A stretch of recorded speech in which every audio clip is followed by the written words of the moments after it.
రాష్ట్ర Congress PCC president గా కష్టపడే వారికి స్థానం కల్పించాలంటూ చిత్తూరు జిల్లాకు చెందిన సీనియర్ నాయకురాలు సునీల సుభాష్ని మంగశ్రీ దీపులు కాంగ్రెస్ జాతీయ అధిష్టానాన్ని కోరారు.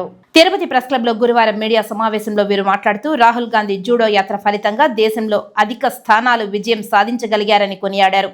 ఆంధ్రప్రదేశ్ లో కాంగ్రెస్ కు పూర్వ వైభవం రావాలంటే సరైన లీడర్లు లేరని ఆవేదన వ్యక్తం చేశారు. అందుకే ఏపీలో కాంగ్రెస్ కుంటుపడిందని అన్నారు. ఎన్నికల్లో ఈవీఎంల స్థానంలో పాత పద్ధతి బ్యాలెట్ పేపర్ల ద్వారా ఎన్నికలు జరిగేలా నిర్ణయం తీసుకోవాలని కోరారు. బీజేపీ పాలన రాజ్యాంగాన్ని తిరగరాస్తారని, అలాగే గాంధీ నెహ్రూల సిద్ధాంతాలకు చరమగీతం పాడుతారని ఆవేదన వ్యక్తం చేశారు. రాష్ట్రంలో అధికారంలోకి వచ్చిన కూటమి పార్టీల ప్రముఖులు చంద్రబాబు, పవన్ కళ్యాణ్లకు శుభాకాంక్షలు తెలియజేశారు. 2024 ఎలక్షన్స్లో మాకు ఇండియా కూటమిలో రాహుల్ గాంధీ గారు 2019 ఎలక్షన్ల కన్నా 2024లో బ్రహ్మాండమైనటువంటి మెజారిటీతో ఆయన సీట్లు మేము కాంగ్రెస్ పార్టీ పొందగలిగాము. సో దీనికంతా కారణం కూడా రాహుల్ గాంధీ గారు చేసినటువంటి జోడో యాత్ర. ఆయన ప్రజల్లోకి నిరంకుశంగా కష్టపడ్డాడు.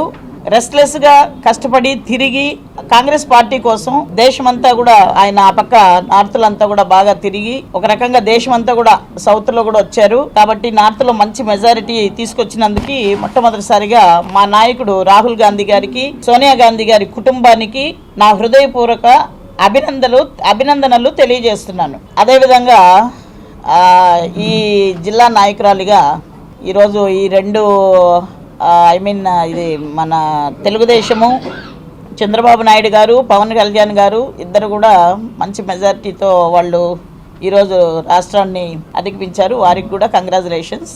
కాంగ్రెస్ పార్టీ రాష్ట్రంలో ఆంధ్రప్రదేశ్లో చతికిల పడిన దానికి కూడా బాధపడుతున్నాము. దానికి కారణం కూడా మా నాయకులే అనేది మేము బాధపడుతున్నాము.